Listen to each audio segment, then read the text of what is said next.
Él es un experto en ciencias ancestrales.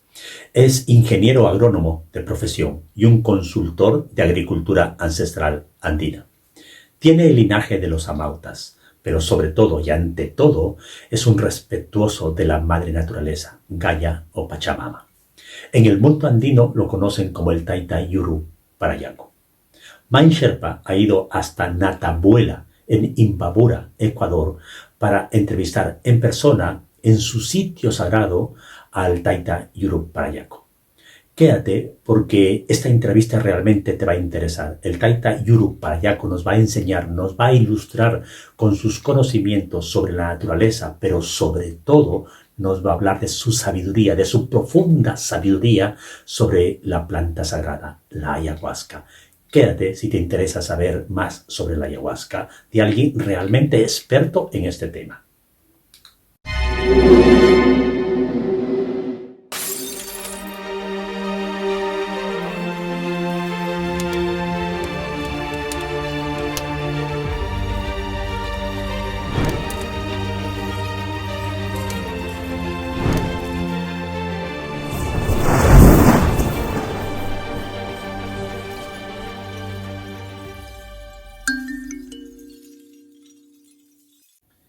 Estamos en Natabuela, un precioso lugar al norte de Ecuador. Estamos también en lo que en mi opinión es un santuario de respeto y de entrega a la Pachamama y Madre Tierra y por extensión también a la planta sagrada. Nos estamos quedando en la casa del Taita Yuruparayaco que nos ha acogido y quiero agradecer antes de empezar a hacer algunas preguntas porque sé que no es muy amigo de grabar cosas y no es muy amigo de dejar que la gente utilice esta tecnología de alguna manera que se mezcle con la Madre Tierra. Así que mis primeras palabras son de agradecimiento por dejarnos hacer estas grabaciones y presentarles a todo Main Sherpa, a un verdadero Taita, a una verdadera persona dedicada que ha consagrado su vida hacia la tierra. Taita, gracias por estar en Main Sherpa y bienvenido a esta escuela que es una escuela de despertar de conciencia. Mi primera pregunta sería básica, que es ¿quién es el Taita Yuruparayaco?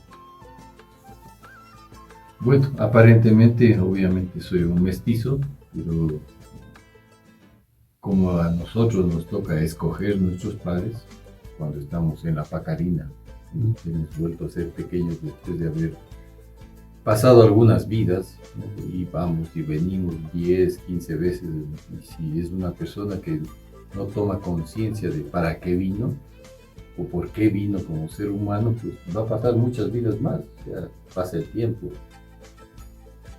Pero si uno tiene conciencia, pues va a pasar menos tiempo y va a quedarse del otro lado como un gran maestro para recibir a la gente que ya fallece, digamos, se termina su cuerpo y su espíritu regresa. Escogí padres mestizos y creo que muy bien, o sea, realmente unas lindas personas mis padres. Mi padre agricultor y mi madre era una artista. Creo que es una de las pocas que se graduó en la Escuela de Bellas Artes de su época, en la Escuela de Espejo. Actualmente es la Escuela Espejo, la que está allí en esa Escuela de Bellas Artes. Se graduó como maestra de pintura, en escultura y bordado. En esa época, eso era lo más importante, pues, ¿no? Y entonces digo, era tan artista que me hizo a mí.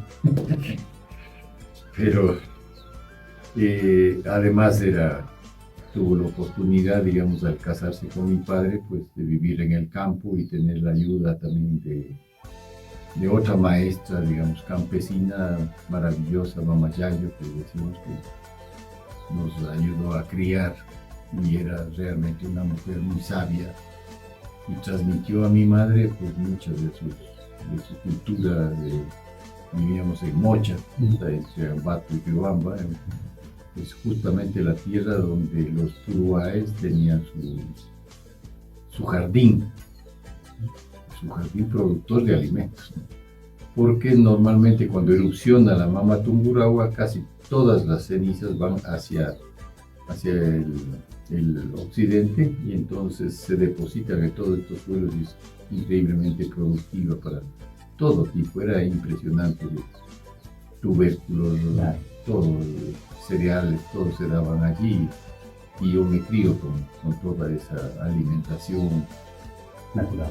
natural totalmente ahí en el campo, ¿no? Y nunca recibimos, como vivíamos lejos, y en esa época era aún más difícil salir de vehículos, tener un vehículo, cosas por el estilo. Entonces no había necesidad ni de vacunas ponernos, nunca nos puso mi madre. Nos crió totalmente natural. Yo también crié a mis hijos de forma natural, y ellos a su vez están criando de forma natural. O sea, realmente ha habido así Se crea un linaje de esa un forma. linaje así y de estar junto, digamos, al Taita Chimborazo, que es mi gran maestro, mi apu principal, pues, ¿no? Aparte de que es a nivel mundial, pues es el nevado más alto del mundo desde el centro de la Tierra, ¿no? Y que además, digamos, tiene otra cualidad adicional. A partir del 2012, toda la energía del mundo que antes estaba ubicada en el Tíbet, porque habíamos conversado de que había una civilización que desapareció, y guardaron muchos tesoros importantes energéticos en el Tíbet, y otros estaban regados en algunas partes, pero a partir del 2012 regresan unos al lago Titicaca, que están ahí escondidos, otros inclusive están también en el Taita Chimborazo, y por eso la energía que tienen. De ahí, pues, poco a poco he ido despertando, ¿no? de qué cosas fui recibiendo de mi madre, y posiblemente también, no dudo, porque ya me ha pasado, digamos, de ir a lugares sagrados y decir, yo también he estado aquí, o sea, seguramente en otras vidas, ¿no? Cuando voy al Cusco no dejo de, a pesar de que ya me he ido como unas 30 veces, todavía sigo yendo al Curicancha, ¿no? Claro. Y no salgo de ahí hasta que me botan. Alguna vez en son de broma le propuse ahí al guardia que me estaba sacando, digo, no puedo quedarme aquí en este escondidito así como una bolsita de dormir. No, señor, ¿cómo va a creer? Dices, De acuerdo a su respuesta, tengo la sensación de que se considera un ser despierto. Cuando digo despierto, es consciente de quién es, consciente del linaje que arrastra, consciente de ser parte de una unidad, no solamente con Pachamama, sino con la extensión más allá de Pachamama. Sí, poco a poco fue mi despertar realmente. Tuve la oportunidad de, con una fundación alemana, Indio Hilfe, que es ayuda al indio, trabajar con los chachis y esmeraldas. Y quizá esa relación de haber estado con los chachis, el gusto de conocer de dónde salieron, y es de aquí, de esta zona. Los chachis, así como los sáchiras, que están, digamos, actualmente en la provincia de los sáchiras, los dos manejaban toda la parte espiritual de los quitucaras, antes pre-incas, ¿no?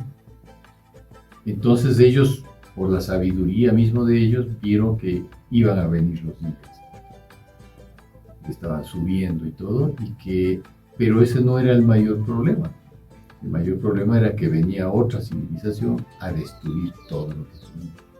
Entonces ellos con tiempo decidieron irse y se escondieron, los sáchiras en la selva de Santo Domingo, y los chachis se escondieron, fueron yendo de a poco al norte de Esmeraldas. Se escondieron ahí por 250 años, los dos pueblos.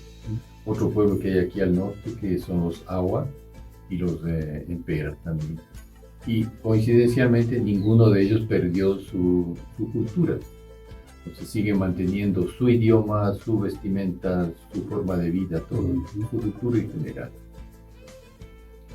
Gente muy sabia, como digo, que tuve la oportunidad de convivir con ellos 5 años en este trabajo de recuperación de saberes, de semillas, de todo, de reforestar con plantas nativas de su zona y todo, tratando de delimitar todo su territorio para que los madereros no entraran y destruyeran todo.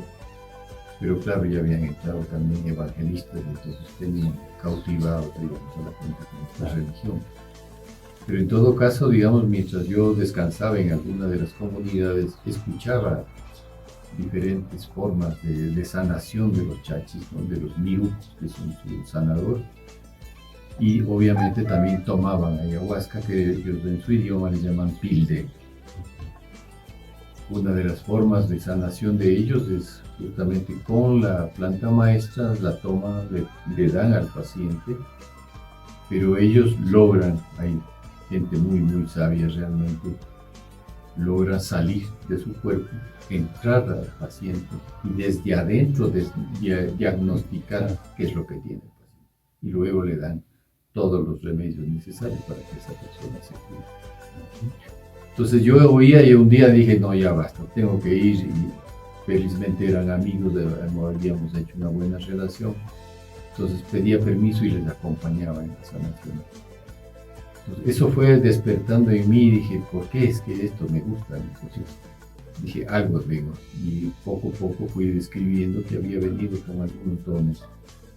Y trato en la actualidad de ser lo más lógico conmigo, con mi saber, de compartir lo mejor que puedo. De hecho, he sido maestro de las sabidurías que he tenido, digamos, en el caso de agricultura ancestral andina, de compartir 21 años en la Hato Yachayhuasi, que es la Casa Grande de la Sabiduría en Chimborazo, y también ser decano durante 10 años de esa carrera, y luego de medicina 2 años decano, y profesor igual 22 años de medicina ancestral.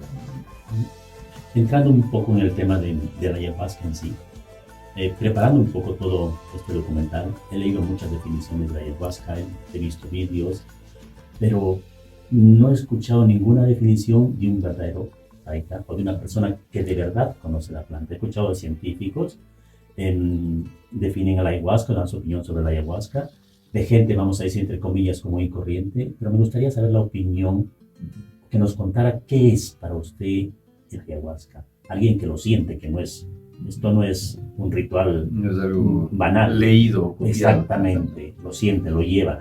¿Qué es el ayahuasca? Claro, esa es la diferencia que siempre he tratado de que la gente distinga, ¿no? Claro, en la actualidad la mayoría dice profesor, pero profesor es el que simplemente da una cátedra con conocimiento sin mayor conocimiento, únicamente prácticamente real por el sueldo. Listo. El maestro es el que comparte lo que hace. Él es el que escribe los libros y él es el que está dando la información en base a su propia experiencia. Pues hay una gran diferencia por ahí. No se diga de maestros que por linaje, por don, están, digamos, en diferentes comunidades, ¿no? Sobre todo del oriente, y aquí mismo en la sierra, digamos, he tenido la oportunidad de conocer personas maravillosas, sobre todo uno ya al último, digamos, muy mayor, está muy mayor, y un día que tenía necesidad de que me sanen, porque cada cierto tiempo uno también tiene que ser sanado, como deben ser sanados los psicólogos también, cada cierto tiempo tiene que ir, de lo contrario tienen serios problemas. Entonces él, luego de hacerme la sanación, me dice, este es el último paciente que no quiero saber más. Y quiero que todos los guardianes que me han acompañado durante años, y aquí de la sierra, también del oriente, porque viví en el oriente, estudié allá, hubieron maestros que me enseñaron, y ahora en adelante mis apus van a ser tuyos, se van a ir contigo. Wow, ese fue un honor increíble, ¿no? Fue una responsabilidad. Una mentalización, porque habrá gente de Europa, que va a escuchar va a ver este vídeo y no saben qué es un apus. Yeah. Hagan un paréntesis para que explíquenle qué son apus a la gente que vive en el mundo occidental, y diga, bueno, esta palabra nunca la va a escuchar. Digamos, hablando del monoteísmo y el politeísmo, digamos, de tener un solo Dios o tener muchos, que no son, digamos, como unos dioses apáticos o poderosos, no, simplemente están alrededor nuestro, ¿no? Están nuestros cerros, están las lagunas, están las cascadas, están los ríos, que tienen vida, ¿no? Tienen vida, y además, digamos, durante años mucho nos familiarizamos con determinado elemento como el agua, el fuego, el aire, y entonces nos vamos como acercando, o siempre vamos a ese lugar como para cargar nuestras baterías, ¿no? Hablando así para que sea fácil la traducción. cargar nuestro espíritu, encontrar más cosas, porque finalmente allí recibimos muchas cosas, inclusive hasta sonidos, y de ahí van saliendo los ícaros. El rato que oímos un sonido de un pájaro, el canto de un ave, o el sonido del viento con el pajonal, y eso nos va a servir, por ejemplo, el viento con el pajonal, por ejemplo, que suena, Sí. y eso uno coge ese sonido y luego con un elemento que puede ser, digamos, decimos en quichua pichana, una escoba hecha con la surufanga, con la hoja del suru. Entonces pasamos al paciente y vamos haciendo ese mismo sonido, ¿no? Y vamos limpiando. Y así cada taita yacha o mama yacha tiene su propio sonido, su propio ícaro para sanar, para limpiar a esa persona de cualquier elemento, digamos, que llegue. Entonces, el ayahuasca o las plantas primerito, vamos desde las plantas, desde cualquier planta, que hagamos un remedio o lo que sea, tenemos, porque es un ser vivo, o sea, el respeto a la naturaleza es fundamental en el mundo andino, ¿no? Y creo que en el resto de muchos pueblos originarios. Entonces, basta con acercarnos a una planta como para pedirle permiso, para pedirle un poquito de su saber, de sus elementos para hacer un remedio, ¿no? A determinada hora, por supuesto. Justo una nailab, para muchos, digamos, antropólogos dicen que como termina en una media luna, que es la luna creciente, claro, ellos creen que es un cuchillo ceremonial. No, señor, el Señor curaba sobre todo, en especial con la luna. O sea, todos sus remedios, sus curaciones lo hacían en base a la luna. Entonces, la luna es la que está debajo. Y una luna creciente, como para que crezca el saber, para que crezca su poder, crezca su salud, en fin, ¿no? Y entonces, regresando a las plantitas, pues qué importante que es pedirles permiso, ¿no? Y desde que uno coge la plantita, dice, esto es para la tal persona, esto es para Carlos, él tiene su problema, digamos, de sangre, entonces queremos limpiarle su sangre y todo. Entonces, todos tus elementos en especial, vamos a curarle a esa persona. Y el rato que sigo haciendo el remedio, esto es para Carlos, esto le va a ayudar a su cerebro. Entonces va el código, va el decreto de la palabra, va todo ahora se le pone el nombre de rezo, ¿no? Pero es el denominarle a la planta, al remedio, darle, digamos, este poder, ¿no? Para que pueda sanarle a esa persona. Igualmente esa persona, igual que hacen en la China la medicina homeopática, igual tiene que coger el remedio que le da el médico y tiene que moverle por lo menos unas 30 veces decretando para qué es que va a tomar, quién va a tomar. Entonces se revive a la planta nuevamente. Por mucho la medicina occidental dice pues que eso es una vergüenza, porque ahí no tiene nada, no hay nada ya en ese remedio homeopático. Mentira, está la energía, sí, aquí está. Igual que en los lugares sagrados, ¿no? Muchos arqueólogos realmente dicen barbaridades, entonces dicen las ruinas de Machu Picchu, ¿no? Qué atrevidos. ¿Cuáles ruinas? No está arruinado. Arruinado está el arqueólogo que dice eso. Pero el lugar sigue teniendo energía. Fue detectado durante cientos de años para coincidir exactamente debajo de una constelación, de una estrella, de un planeta en determinada época, en determinados minutos o segundos u horas que está. Entonces, lo que tenemos aquí no es más que una copia del mundo de arriba. Entonces, tiene energía, cualquier lugar tiene mucha energía. Entonces, es cuestión de ir, recostarse o meditar un ratico y es como que hubiera dormido una semana entera. Se carga uno de energía, ¿no? Entonces, mucho más, digamos, las plantas, digamos, sencillas que curan, que tienen muchísimos remedios, en especial los del Inti suyo, o sea, los de la selva, ¿no? Entonces, mucho más las plantas maestras. Las de la selva también tenemos en la sierra los cactus, como la guachumita, que ahora ya por fin tiene su propio nombre. Antes había sido ocultada con mucha sabiduría de nuestros maestros que se dieron cuenta porque les decían, aquí está el hombre que tiene las llaves, San Pedro, es el que abre las puertas del cielo. Nosotros también tenemos una planta que sabe abrir las puertas de la conciencia del ser humano, y es la huachuma. Entonces, para que ocultarle y no le destruyan, le pusieron San Pedro también. Y entonces estaba presente hasta en las casas de los hacendados, en los parques, sin saberlo, decía qué bonita, además la flor que tiene y todo, divina. No sabía que tenía una de las plantas maestras del mundo andino ahí en sus casas, ¿no? Y en el oriente, pues la mamita ayahuasca, ¿no? Y en otros pueblos, digamos, de Mesoamérica, pues están los honguitos, los niñitos, como decía la maestra más importante del manejo de los honguitos, ¿no? La madre Sabina. Entonces, imagínense, digamos, si todos los maestros, toda la gente tenía respeto por las plantas, por la naturaleza, pues muchísimo más por las plantas maestras, que tenían mucho más poder para iluminar, como para abrir, digo yo, las ventanas.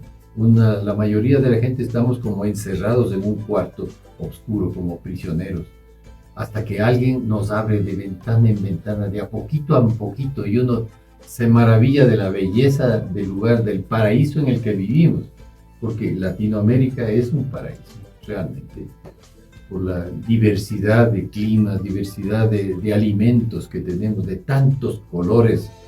Tenemos todos los colores del mundo, en papas, en ocas, en millocos, en frijoles. Y así es como realmente se debe alimentar nuestro cuerpo, como nuestro símbolo, nuestra huifala.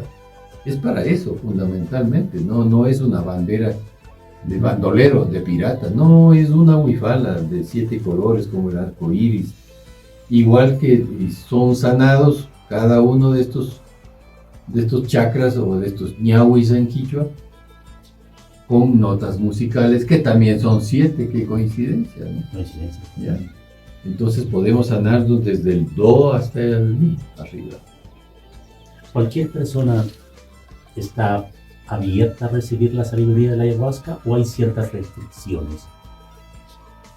Realmente yo digo que sí, se necesita, digamos, mucha sabiduría. El otro día justo hablaba con un hermano, Shuar. Dice, realmente esto se necesita por lo menos unos 20 años. Y coincide, digamos, con una sabiduría milenaria, ¿no? Del 52 o del 5200, ¿no? Del Pachacuti o del Bactún en Centroamérica. Y 52 años en una comunidad, una persona sabia, de respeto, que sabe hacer las cosas bien en relación a que comience a manejar esto un joven de 20 años. No va a tener la experiencia, no va a tener el aplomo para, con todo respeto, digamos, compartir esta medicina especial, de avisar a la gente que así como un turista o alguien, un familiar, va a llegar a su casa, pues obviamente que tiene que tenerla limpia, aseadita, lista, todo para recibirle. Con mayor razón nuestro cuerpo, por eso es que hay que hacer todo una limpia. Si es posible, hasta se puede hacer una purga primero, y por eso en muchos lugares, digamos, se hace con, por ejemplo, toda una bebida de guachumita primero, y antes inclusive con tabaco, con el abuelo Shairi, inhalar tabaco, limpiarse de esa manera, luego la guachuma y finalmente la ayahuasca, para poder recibir a semejante maestra, para que venga, digamos, a decirnos, a direccionarnos en el camino, en el para qué vinimos a este mundo. Mucha gente no sabe, no se ha preguntado siquiera para qué vino, cómo así es que está aquí como ser humano. Si no hubiera venido como una plantita, un animalito, pues que simplemente viene para nacer, crecer, reproducirse y morir. Pero si vino uno como ser humano, pues caray, Hay un propósito. Debe haber algo, para algo vino. ¿Por qué escogió a esos padres?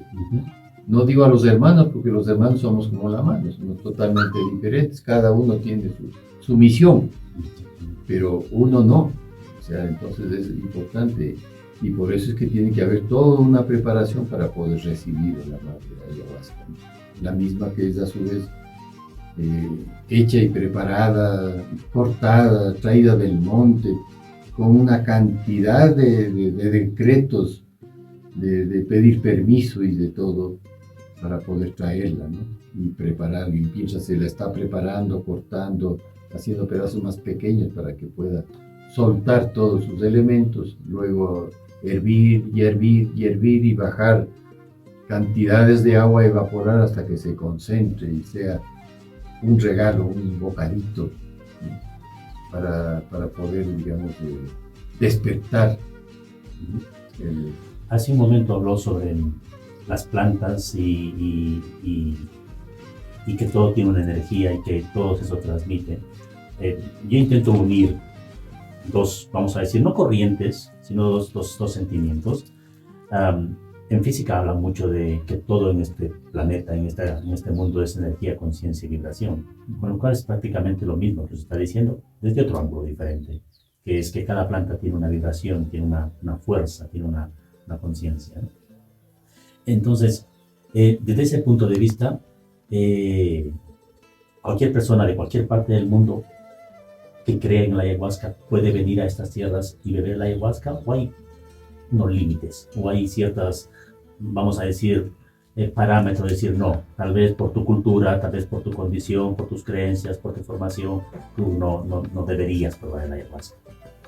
No, yo creo es el momento, digamos, de que hay un cambio, un despertar de la conciencia, exactamente que se llama, que va ligado a algo que es importante también conocer. O sea, es el momento en el que ya es hora de que haya una sola raza. Una. Y de hecho, antes era muy cerrado, todas las razas, negros entre negros, blancos entre blancos, los chinos igual, toda su población china casi no salía, nadie conocía una de otra. La nuestra, América, estaba totalmente apartada, nadie conocía de nosotros hasta que nos encontramos entre todos. Y ahora se casan negros con chinos, chinos con blancos, con mestizos, con latinoamericanos. Hay una mezcla pero increíble de gente. Entonces se está haciendo una sola raza. Y entonces una sola conciencia también. Hay mucha gente que viene donde mí, y hace poco vinieron todo un grupo de mujeres sanadoras de Canadá, con una avidez increíble y con una avidez respetuosa, porque eso también hay que distinguir, que la una es que vengan con respeto, con espiritualidad, con todo el conocimiento, ¿no? Para querer recibir esta sabiduría, más no solo por una limpia, por algo de un despertar, sino porque está la gente ya cansada de la otra tecnología, de la medicina convencional.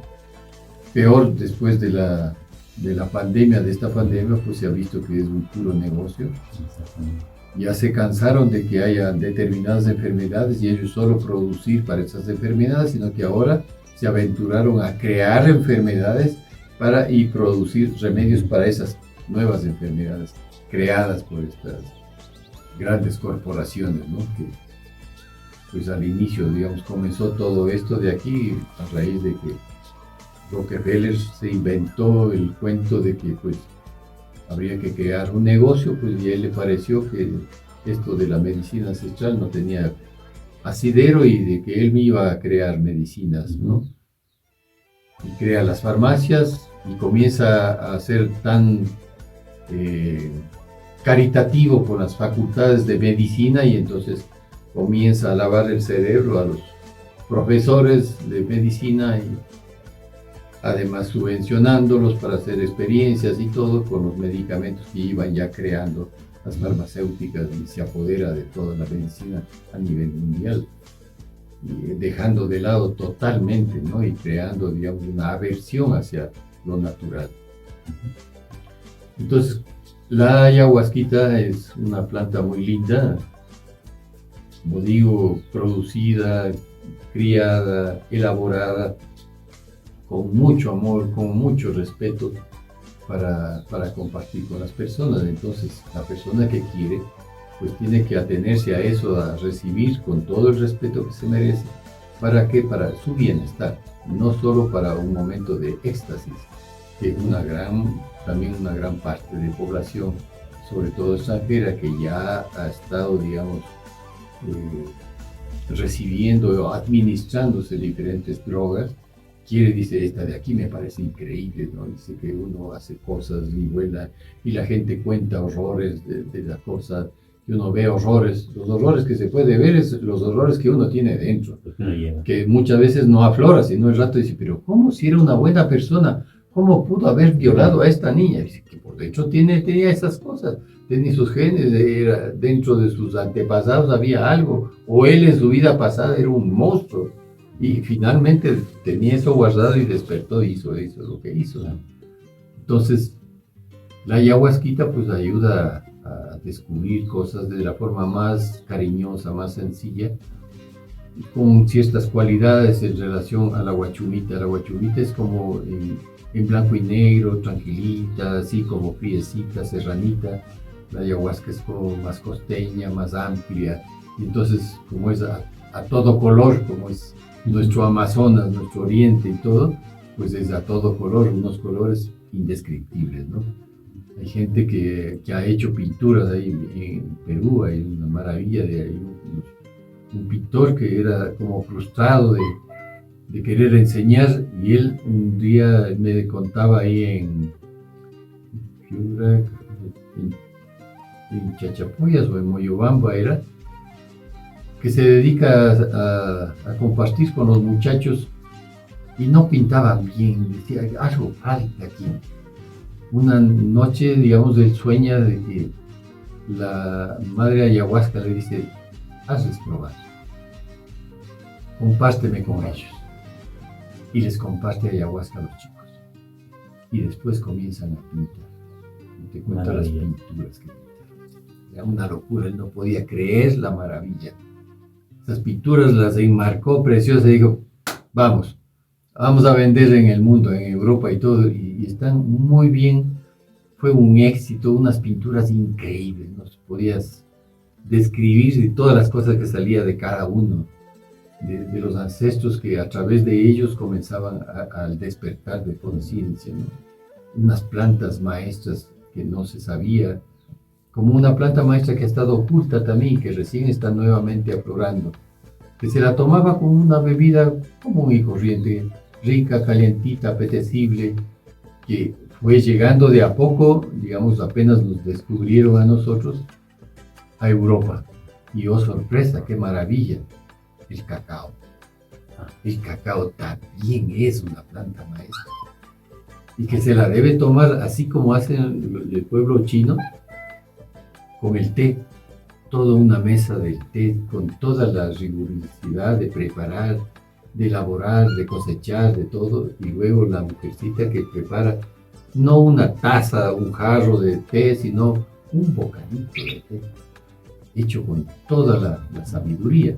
Igual se hace también el ritual del cacao, un cacao amargo, no con dulce como el que se vende, con 60% de azúcar dañino, sino puro, con otras esencias como nuestra canela del oriente, como el clavo de olor también que le pone, o inclusive, digamos, previa al consumo de ayahuasca o de otras plantas maestras. Y gracias a esa planta, pues, pueden vivir en Europa tranquilamente, y por la teobromina, pues la gente está alegre y no triste. No sucede como, qué sé yo, en Bélgica, por ejemplo, un país con todas las comodidades, todas las seguridades de educación, de salud, de todo, pero con el mayor índice de suicidio. Sí.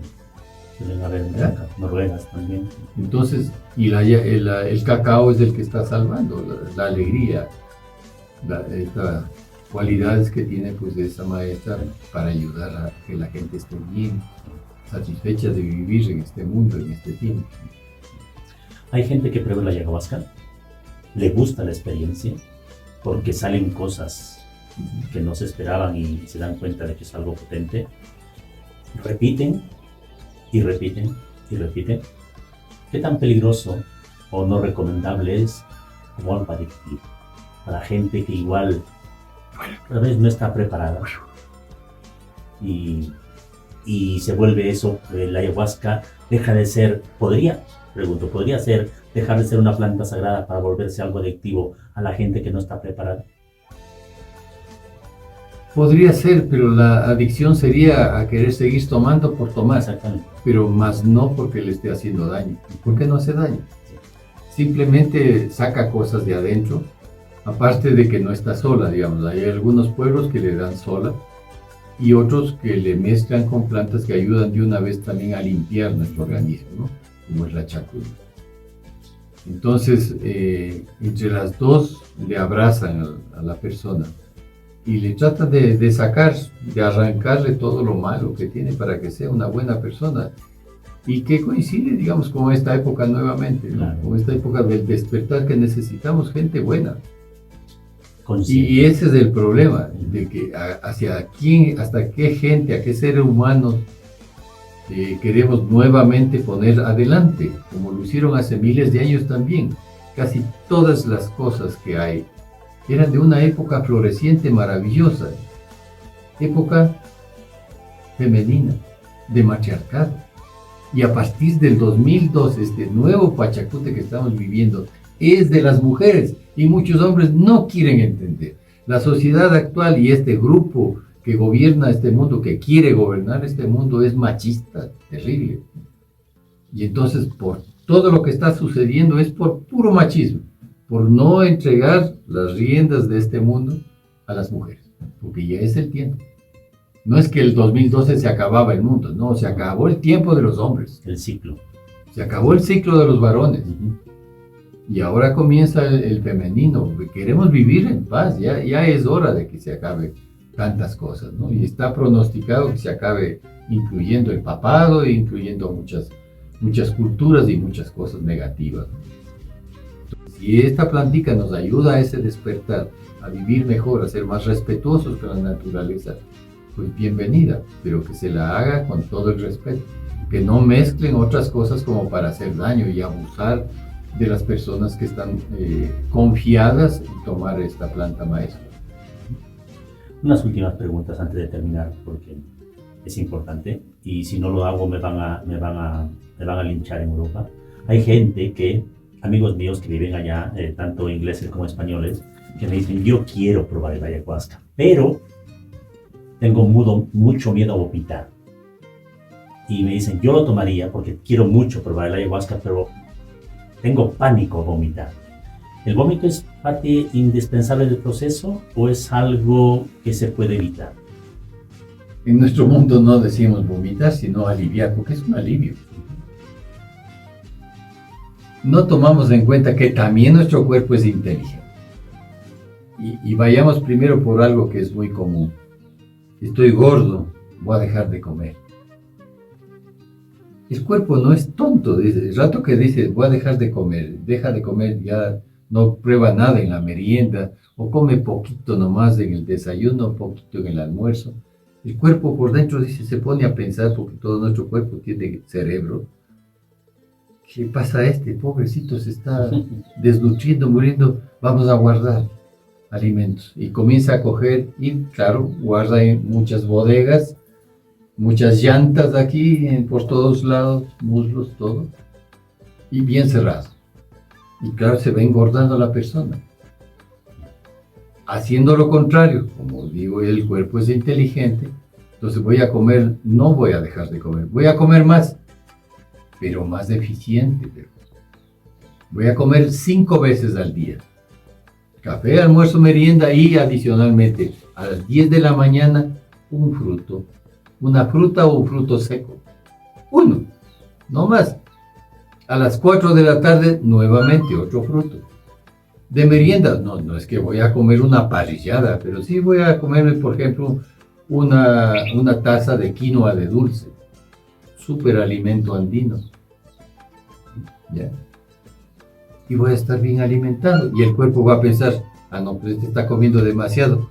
Voy nomás a abrir todas las bodegas. Y se va a flaquear la persona. Porque está comiendo lo necesario, muy eficiente, con una buena dieta y listo, no necesita más. O sea, hay que respetar y tomar en cuenta de que somos seres vivos y que nuestro cuerpo es muy inteligente. Y entonces, en el caso de la planta, pues es importante, digamos, para mucha gente que quiera venir y tomar, no tenga pena, es otro mito también. Me baño, pero solo en agua caliente, no la fría. ¿Por qué? Me gusta solo el día, no la noche. ¿Qué es eso?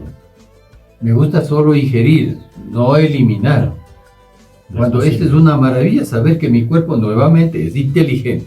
Si me he comido, digamos, unas papas fritas en un aceite que ya tiene 4 o 5 días y me puede matar, me puede llevar al hospital, y el cuerpo dice, no, de una mejor, ¡pum!, afuera. Alivio, porque es inteligente el cuerpo y entonces elimina ese tóxico que está tomando y se alivia a la persona. ¡Qué maravilla mi cuerpo!, ¿no? Igual, algo está fallando en el cuerpo y comienza a subir la temperatura. ¡Ey! Como un timbre. ¡Ring! Oye, ¿qué es que te está pasando? Entonces, no cometer el error de eliminar inmediatamente, por ejemplo, el vómito, eliminarlo, hay una cantidad de elementos químicos para eso. Lo mismo para la temperatura, enseguida un antipirético. No, déjele, espere ahí al niño, póngale, si es un niño o un adulto, unas toallitas con agua tibia y ponerlo aquí en esta parte de nuestro cuerpo, y lo mismo en la frente, y esté cambiándole y manteniéndole la temperatura, que no suba para que le haga daño al cerebro, que no suba de 40, de 39, en fin. Entonces, luego va a pasar. Yo tuve una experiencia con una hija pequeñita. Cometí yo el error de llevar un perro pequeñito a la casa. No sabía de esto. Total que comienza a subirle la temperatura de un momento a otro después de que llevé el perro. Y era loco, íbamos de médico en médico y todo el mundo finalmente nos dijeron que tenía cisticercos en la cabeza y que había que operarle la cabeza, nos dijo un médico, ¿no? Felizmente yo fui luego a un centro de investigación que había, que ya se acabó por X motivos. Y un médico mayor me decía, sentémonos un ratico, a ver, cuénteme, ¿desde cuándo está? ¿Cuántos días tiene? Digo, ya lleva 7 días así, doctor, estamos locos. No podemos dormir en absoluto porque tenemos que turnarnos para seguirle manteniendo esa temperatura, cambiándole o bañándole hasta veces para que baje la temperatura y luego abrigándole. Entonces, haciendo todo ese manejo. Entonces dice, por si acaso, ¿no llevaron un perro chiquito a su casa? Sí, doctor, eso es. Le falta un día. El parásito que tiene el perro se llama larva migrans y migra por diferentes partes del cuerpo y en 8 días sale. ¿Qué? Y le querían abrir prácticamente para... Al otro día estaba sana mi hija. O sea, ahí en sus heces mismo, en su orina, había salido el parásito y se acabó. Mire, ¿cómo no es el cuerpo inteligente? Exactamente. O sea, es impresionante. Come algo y le da diarrea. Gracias, cuerpito, qué inteligente que eres. Que me sacaste esto que me estaba matando, quemando. Es como un volcán igual que erupciona porque ya está cansado de todos los horrores que pasan a su alrededor. ¿Es eso lo que pasa? No es que porque sí erupciona un volcán, ¿ya? Y sale. Déjele que salga 1, 2, 3, 4, 5 veces. Y luego sí, ingiera líquidos con un poco de sal, un poco de azúcar. No necesita comprar otros medicamentos en la botica que le cuestan caro. Un poco de azúcar y un poco de sal. Nada más, en una agüita de manzanilla. Y listo. Hay plantitas que son especiales. Hay una que se llama trinitaria, pues, que le va a desinfectar, a desinflamar y a parar a raya la diarrea. Y listo, el cuerpo ya está sano. Como la vomitada, igual se libera violentamente y limpia y no deja que ingrese al cuerpo más veneno. Igual el otro saca lo que ha entrado. Esta gente debe entender que es el nuevo concepto, aliviar. Aliviar, es una reacción natural, es una reacción que su cuerpo querido le está limpiando, le está protegiendo para que viva, no para que se muera. Así que dejar, me alivié, qué bueno, wow, Dios le pague, gracias cuerpito, ¿no? Y que está funcionando. Estás bien, estoy sano, me siento bien, eres inteligente, toda una serie de cosas, más bien, todo lo mejor. Finalmente no es que le está sacando, por eso es el problema, que le decía que muchas veces invitan a tomar estas plantas maestras y no les dicen con tiempo de que por favor limpie su casa, limpie su cuerpo antes de recibir a esta maestra. ¿Cómo se va a pegar una parrillada en la noche anterior a la toma de ayahuasca? O sea, es una barbaridad, un irrespeto a la planta, a semejante planta maestra.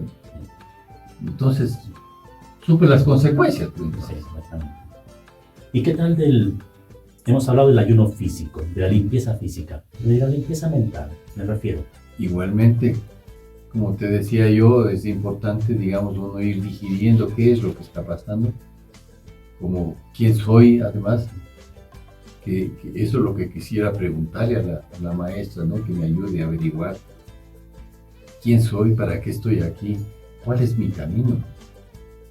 Mucha gente no se pregunta eso y por eso es que viene una y otra vez a esta vida.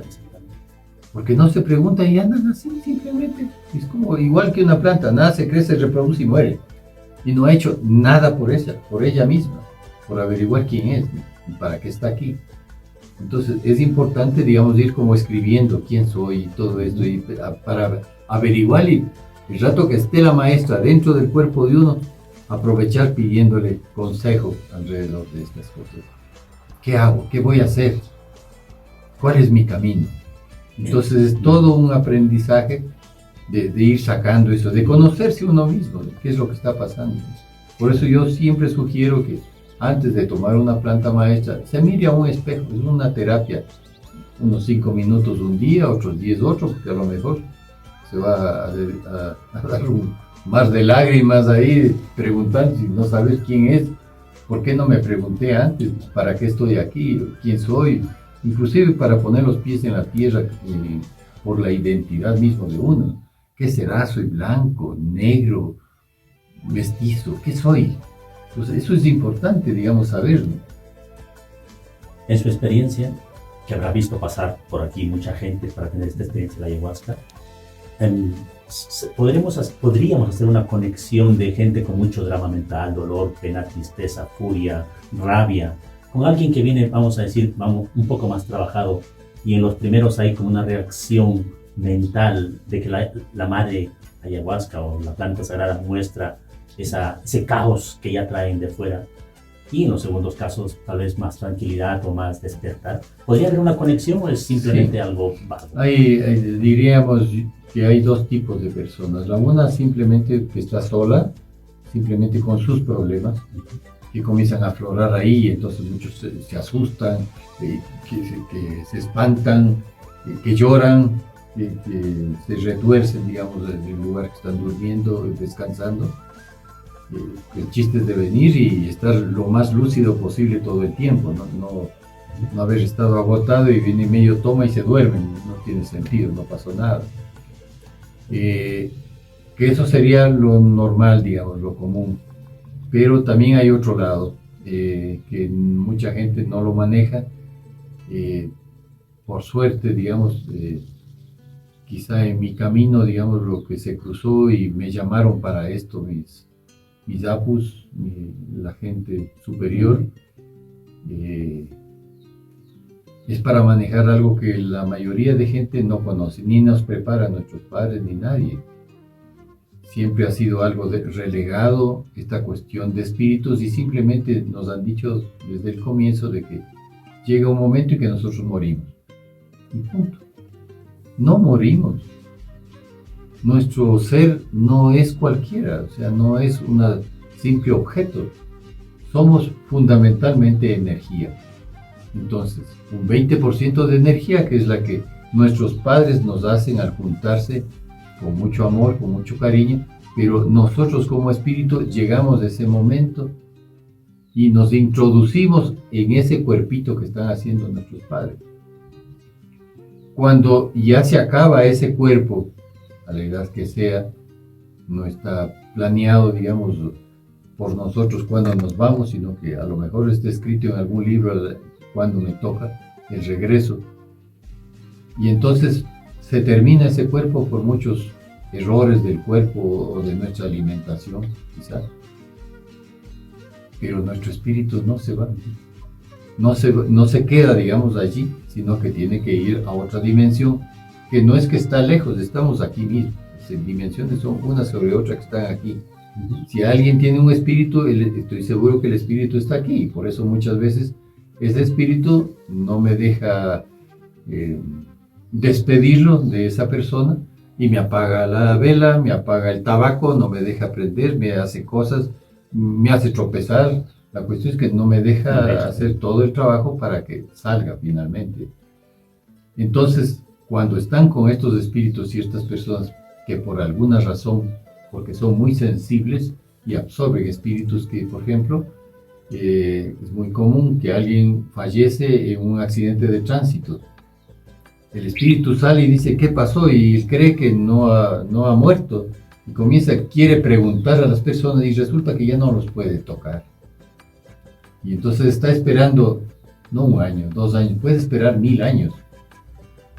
Hasta encontrar a alguien sensible en el cual apropiarse, digamos, seguirlo, y seguirlo sobre todo en la madrugada, para que le explique qué le pasa a él.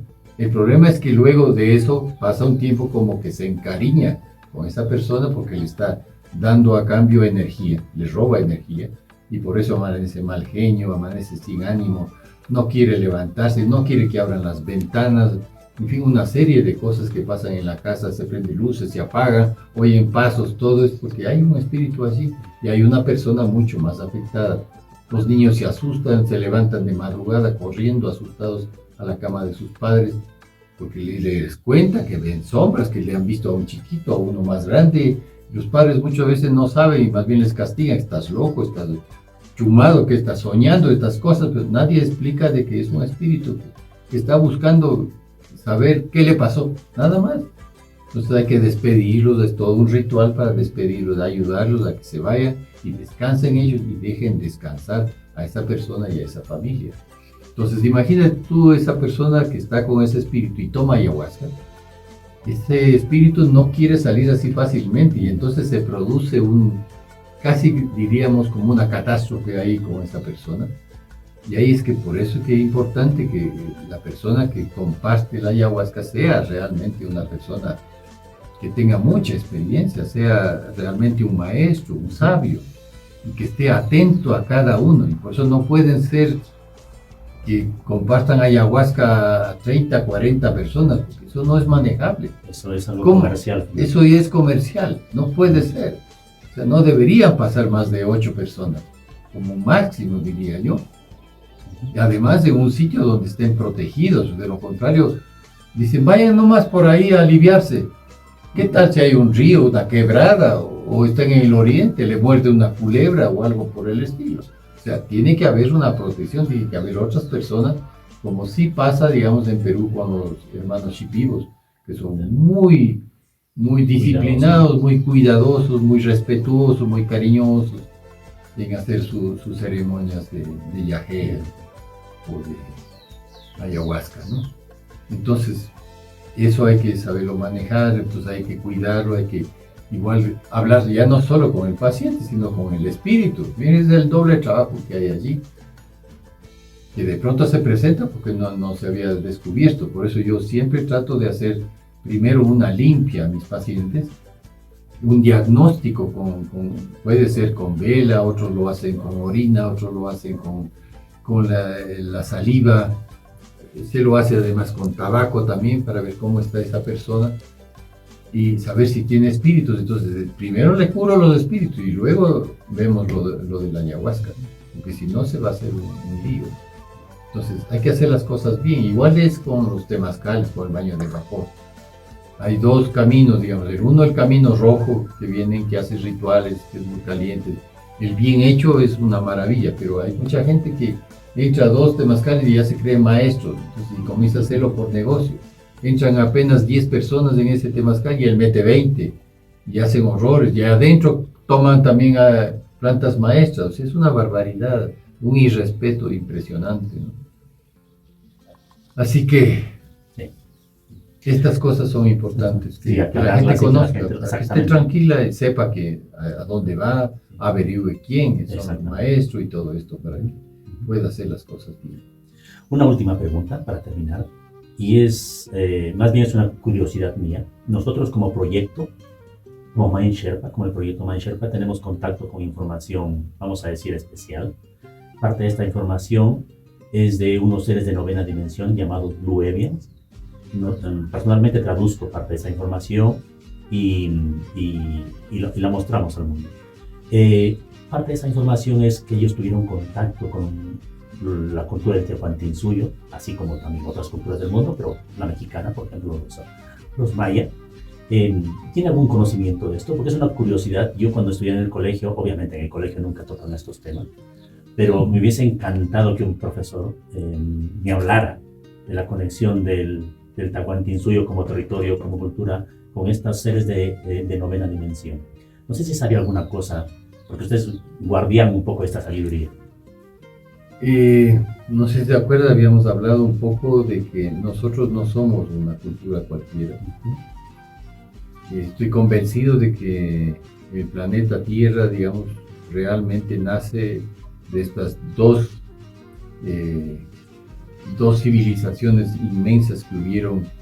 Estoy hablando de 80.000, 100.000 años antes de Cristo, cosa que no nos dicen, sino apenas nos llegan a 10.000 y el resto cree que es gente, digamos, que no tenía mayor conciencia de vivir, como los australopithecus y todos los demás seres,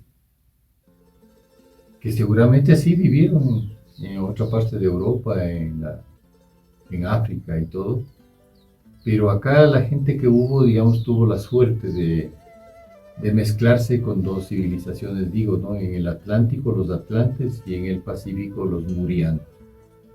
Murianos, no lemures, ¿no? Como tratan de hacer entender, porque habían encontrado en algún lado el esqueleto de un lemur, que son parecidos a los monitos, ¿no? Y entonces se inventaron ese nombre para darle a ese continente. Entonces era como un continente de animalitos. Una forma de menospreciar y de ocultar la sabiduría de todo un continente maravilloso que era Mu. Desde la isla de Pascua hasta las Islas Galápagos y las islas de Hawái. Y que ahora, coincidencialmente también, hace poquito, creo que hace unos 4 días, vi una noticia de que a 3 kilómetros de profundidad de frente a la isla de Hawái encontraron una autopista de ladrillos que obviamente seguro pertenecía a Mu. Y decían, claro, nuevamente, esto es Atlántida. Ya, Atlántida está al otro lado, no a este lado de acá. O sea, es loco, ¿no? Pero siempre como se ve el juego de tratar de ocultar de que dos civilizaciones estaban aquí y de aquí nace, ¿no? Cuando se termina esas civilizaciones, se van para un lado, para otro. Los atlantes, parte se quedan en Centroamérica y otra parte viajan y van a Europa, y son los que construyen las pirámides de Egipto, y son nuestros primos hermanos.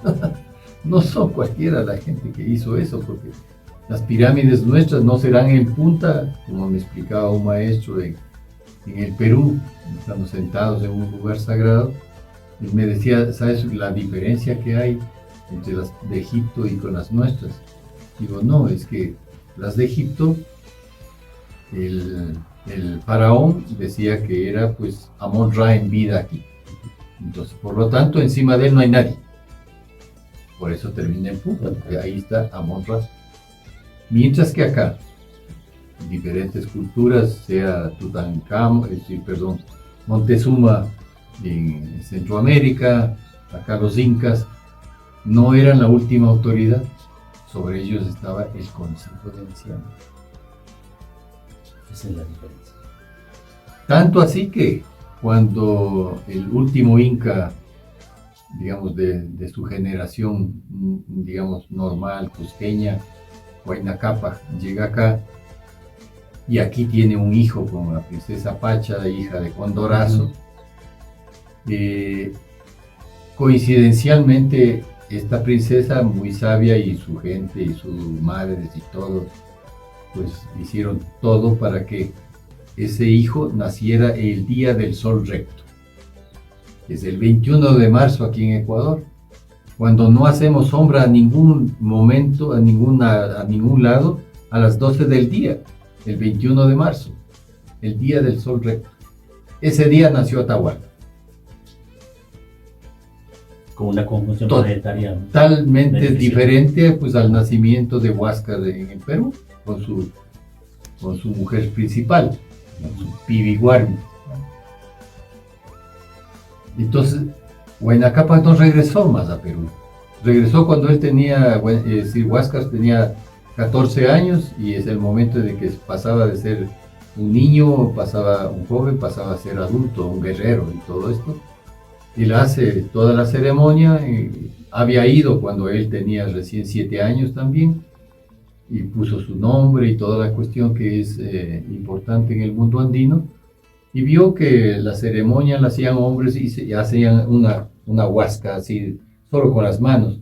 Y él dijo, eso no me gusta, para cuando cumpla 14 años vengo, pero quiero que hagan una huasca realmente de oro. Y hizo una cadena de oro enorme para una plaza, para que en el centro esté él con su hijo y todo, para hacer nuevamente el ritual. Y por eso le pusieron de sobrenombre, solo que no le pusieron solo Huáscar, sino Huáscar. Pero era en remembranza a esa soga de oro maravillosa que debe estar oculta en algún lado. ¿Ya? Y ya no volvió, no volvió y se quedó aquí con su hijo Atahualpa. Atahualpa estudió también en Cusco, vino para acá, era un hombre increíble, sabio y todo, el Inca quiteño. Y de ahí somos nosotros. Pues le agradezco esta clase no solo de historia, también de biología, de conexión con la madre tierra y bueno, como he dicho al principio, este documental creo que logra alguna gente, que tiene una concepción diferente del mundo. Le dejo las últimas palabras para sí, se me estaba escapando lo que tú me preguntaste en relación a estos seres. No sé si me explicas cómo fue estos Blue Evians. Son unos seres alados de 9ª dimensión. Yo hasta hace un año tenía conocimiento de ellos, no sabía quién eran, pero los había visto porque en la cultura egipcia se estudia estos seres con alas que nacen. Nosotros tenemos un proyecto, colaboramos con una señora que vive en Estados Unidos que canaliza a estos seres. Parte de esa canalización llegó cuando le preguntamos sobre la conexión con las culturas andinas, las culturas latinoamericanas, principalmente México y de Tahuantinsuyo, como digo, Perú, con los incas, y ellos dijeron, nosotros hemos tenido contacto con ellos, tuvimos un intercambio con ellos, siempre desde el respeto, nunca impusimos nada, porque por lo visto hay muchas civilizaciones, y siempre hemos tenido un contacto con ellos, y parte de la sabiduría que tienen estos pueblos es parte de lo que nosotros le enseñamos. Entonces, era un poco la pregunta desde ahí. Vuelvo a reformular la pregunta en el sentido de que me hubiese encantado, porque cuando yo estaba en el colegio nadie nos habló de estos temas, me hubiese encantado que alguien nos dijera, mira, la cultura a la que pertenecemos tuvo contacto con seres de 9ª dimensión, que eso no es nada gratuito, no son cosas menores, son palabras mayores. Y esta cultura guió, vamos a decirlo de alguna manera, a tus ancestros, y ustedes son herederos de esa sabiduría. Pero a mí nadie me enseñó eso. Fue hasta muchos años después, a través de esa señora que se llama Carol Morgan, que nosotros tuvimos acceso a esa información. Por eso quería, de alguna manera, preguntarlo si tenía algún conocimiento, ya que ustedes tiene más conexión o es heredero de esa sabiduría. Yo lamentablemente, digo lamentablemente, porque al marcharme a vivir a Europa, un poco dejé de lado esa conexión, que ahora estoy retomando, pero tal vez conoce un poco más la historia profunda del pueblo, tenga algún conocimiento sobre esto. Una de las razones justamente por la que siempre saco a colación estas dos culturas, estas dos civilizaciones que vivieron a nuestro lado, es porque formo parte de un grupo que está consciente y está además dirigido y asesorado por seres que no es que se han ido, por eso es que son herederos sobre todo de Mu. Bueno, los atlantes eran ya una sociedad masculina, ya había un patriarcado y Mu era femenino, todavía era matriarcado. Quizá hubo algo adicional, digamos, que no está muy claro en eso, que no nos comparten aún, porque se acaba, digamos, finalmente, ¿no?, esas dos civilizaciones. Pero hay gente que no se ha ido, todavía están en Perú, están en un lado especial de Perú, ocultos, pero están transmitiendo. Uno de los contactos era el primero, el padre de Antón Ponce de León, luego Antón también, el hermano que acaba de fallecer hace poquito. Seres mucho más grandes, porque una de las descripciones cuando le visita a él en un hotel que estaba junto al lago Titicaca, estaban escribiendo 3 libros que le hicieron, se puede leer en internet o pedir que mande este hermano que ahora está, digamos, a cargo de toda esta escuela o grupo, como se le quiera llamar, digamos, Amaru, para que pueda compartir estos libros que son En busca del anciano, El anciano habló y El anciano en el lago Titicaca. Estamos hablando de estos seres que no son alados, pero sí son especiales, miden más de 2,50 de alto, de una sabiduría increíble. Digamos, alguna vez en las narraciones Antón escribe que cuando quedaban en verse en el lago Titicaca, en un lugar, y entonces él iba llegando y claro, ya le ve pues, un hombronón ahí, la silueta de un hombre de 2,50 de alto, ¿no? Y entonces dice, seguro que es él. Y se abrazan, se conversan y él dice, ay, qué barbaridad, cómo me pude haber olvidado. Tenía un regalo para ti de la maestra, de la que ese rato estaba al frente del liderazgo de esa comunidad.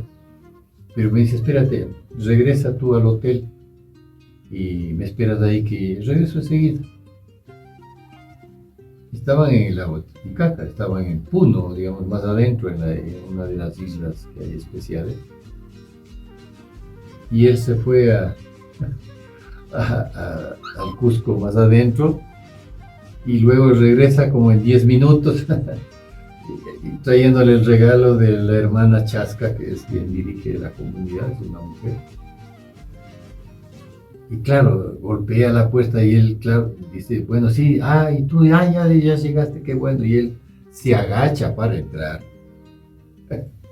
Se hace todas estas escritos que luego uno va viendo y ¿cómo que se agacha? ¿Cuánto te medía? ¿No? Y regresa en 10 minutos desde el Cusco, así que estamos hablando de algunas horas de viaje en bus, desde el Puno al Cusco. Entonces, uno se puede imaginar de qué persona estamos hablando, ¿no? De qué cualidades. Asimismo, otra reunión dice, yo no voy a poder ir, pero estate pendiente, estate en la ventana al filo y vamos a seguir conversando para que sigas escribiendo el libro. Y ya era, el anciano habló en el lago Titicaca. Y él estaba en su comunidad y hacía una conferencia con él como que estuviera en la ventana, como una oleografía allí. Yeah. Mira tú qué clase de personas son. Solo pongo esos ejemplos para que vean, digamos, la calidad de personas. Además, leyendo esos 3 libros, tú puedes ver inclusive el mapa de Mu, cómo era, que habían alrededor de 70 millones de personas, de los cuales la mitad vinieron a América y otros se fueron a Asia. y finalmente se quedan en el Tíbet como un lugar sagrado, y el otro grupo acá en Tiahuanaco, en Bolivia. Y ellos son los responsables, los constructores de Machu Picchu, de Tiahuanaco, de Sacsayhuamán, del Curicancha y de todas otras. Y los que se fueron más atrás, digamos, o los atlantes que llegaron a Egipto, pues hicieron las pirámides de Egipto y otras pirámides que están ocultas en China y en muchos otros países, ¿no? Que están conectados una a otra de las pirámides para producir una energía increíble. Esa es la gente. Así que sí, la tenemos acá. Tal vez invitarles a que vayan a Perú, a Samanahuasi, les digo el sitio, en Urubamba. Valle de Urubamba. Así que pueden ahí tener la conexión y ser parte de este grupo que somos los Inti Churicunas, los hijos del sol. Inti Churicunas. Mil gracias, de verdad agradecido y un placer. Un placer haber conversado con usted y un placer estar aquí. Gracias. Me dará más gusto después de que comente de que recibas la madre ayahuasca para la que has venido también preparado. Hacer una buena limpia como se debe aquí con todos mis apus, ellos son mis apus, ¿no? Ellos son, o sea, son elementos que aparentemente, digamos, sí, son piedritas, rumis, como les decimos, con mucho cariño, que ayudan a curar. Yo no estoy solo, yo no soy el que curo. Si hay alguna persona que le dice, yo soy el mejor chamán, ese le está mintiendo, porque uno no es el que cura. Son la gente que nos acompaña, ellos son los que nos dicen al oído, esto tiene, cúrale esto, ponle esto, hazle esto. Uno no es más que un instrumento de curación de las personas, de sanación de las personas. Así que por ahí ya pueden ir viendo, digamos, quién es quién. Quien le dice que es una maravilla, le está mintiendo desde entrada. Tomen nota. Muchísimas gracias.